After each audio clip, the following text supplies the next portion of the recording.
මේ අන්තර්ජාතික ප්‍රඥප්තිය පිළිබඳව සමහර අය අතිවිශාල බලාපොරොත්තු තියාගෙන කතා කළාට ඒකේ සීමාවන් තියෙනවා. ඒකේ දුර්වලතා තියෙනවා. ඒකෙන් අපිට අහිතකර තත්ත්වයක් උදා වෙන අවස්ථා තියෙනවා.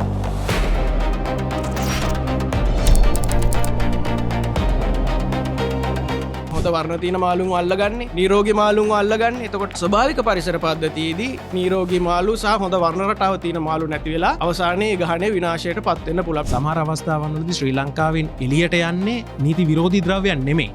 නමුත් මේ නීති විරෝධී නොවන ද්‍රව්‍යයන් ඇතුලේ මේ වගේ වන ජීවීන් එහෙම නැත්නම් නීති විරෝධී ද්‍රව්‍යයන් යන්න පුළුවන්. සාමාන්‍යයෙන් ලංකාවෙන් දවසකට උරගයෝ විතරක් ලක්ෂයක් විතර මැරෙනවා. මාර්ග අනතුරු නිසා කුෂිකාර්මාන්තයේ හේතුවෙන් ආහාර සඳහා ගන්නවා. එහෙම නැත්නම් සර්පය වගේ කට්ටිය බයට මරලා දානවා. ඒ වගේ ගොඩාක් දේවල් වලම උරගයෝ ඇවිල්ලා තාම තර්ජනයට ලක් වෙච්ච සත්තු කොටසක්. ඒකට ඒ සත් කොටසට මේ වගේ තර්ජනයක් තියෙනකොට තවත් එක ලොකු ප්‍රශ්නයක් වෙනවා. පරිසරය සංරක්ෂණය කිරීම සඳහා අපි කටයුතු කරන සංවිධානයක් විදිහට මේ ඉලීගල් ට්‍රේඩ් එක වනජීවීන් මේ රටට ඇතුල් වීම පමණක් නොවි රටින් පිටට යාම. මේ දෙකේම වර්තමාන තත්ත්වය පිළිබඳව සහ ලංකාව මේ තත්ත්වය දිගටම පවත්වාගෙන ගියොත් කොතෙන්ටද යන්නේ කියන එක පිළිබඳව අපේ පූර්විකාව ඕගොල්ලන්ට දැනුවත් කරන්න.